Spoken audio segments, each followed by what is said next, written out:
Seguimos en esta situación de pandemia, casi de confinamiento, no como en la primavera, pero también muy preocupados por el crecimiento de los contagios a causa del COVID-19 y también pues por las medidas sanitarias de guardar las distancias, de permanecer en casa más tiempo, el cierre de locales, etcétera. Esta preocupación, cada vez más intensa, no nos impide acercarnos a la palabra de Dios, sobre todo en el domingo, el día del Señor. Precisamente en este domingo, el tercero del tiempo ordinario, se celebra eso, el domingo de la palabra de Dios, por deseo del Papa Francisco desde hace unos años, siempre el tercer domingo del tiempo ordinario, una vez transcurrido el tiempo de fiesta de la Navidad. Y es que Jesús, decíamos en este tiempo de Navidad, es la palabra, la manera de comunicarse Dios a la humanidad. Pero esta palabra, este Jesús quedó sobre todo reflejado en los textos del Evangelio y en cierto sentido en toda la Biblia. Por eso la Biblia tiene que ser el libro de cabecera del cristiano. A reflexionar sobre esta cuestión debemos dedicar algún rato en este domingo. También se celebra el final del octavario por la unión de los cristianos. Es un gran pecado, tenemos que reconocerlo, que no somos un solo rebaño. Todos invocamos a un solo pastor, Jesús, pero estamos cada uno por su sitio. Los cristianos estamos divididos en distintas confesiones, en distintas iglesias.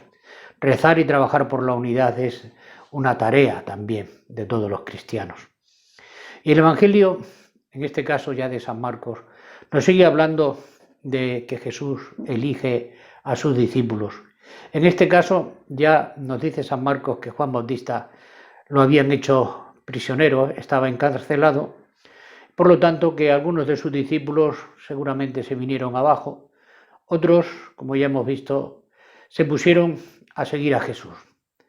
Veíamos el otro día a Andrés, Pedro, y hoy nos vuelve a hablar San Marcos de esta pareja de hermanos, Andrés y Pedro, pero también de otra, Juan y Santiago.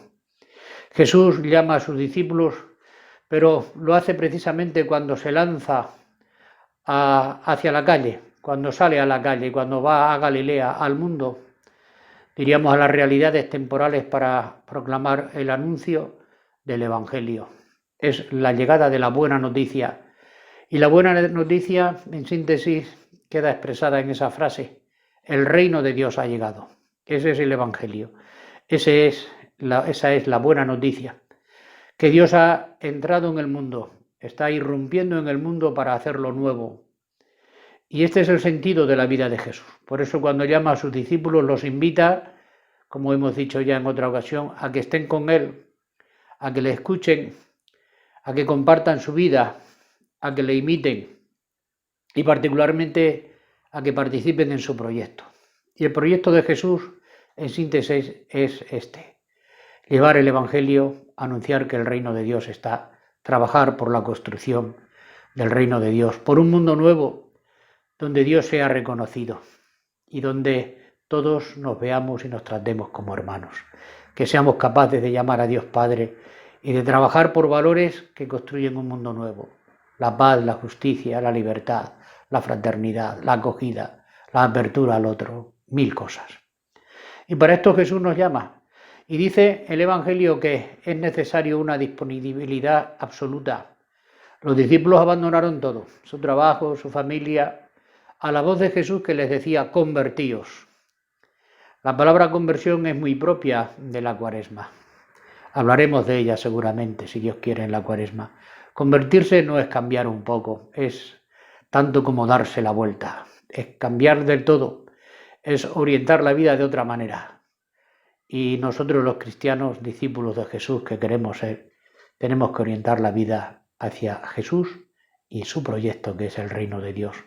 También en estos tiempos, yo diría, sobre todo en tiempos de dificultad, de dolor, de sufrimiento, de desánimo, de a veces angustia por los que estamos pasando, el anuncio del reino de Dios, el esfuerzo por hacer que el mundo sea mejor, que los demás disfruten de la vida, que todos nos sintamos más queridos, más hermanos, es muy necesario, es particularmente necesario y urgente. Feliz domingo, que todos seamos capaces de trabajar unidos por el reino de Dios, que ese sea nuestro motivo y también nuestro gozo.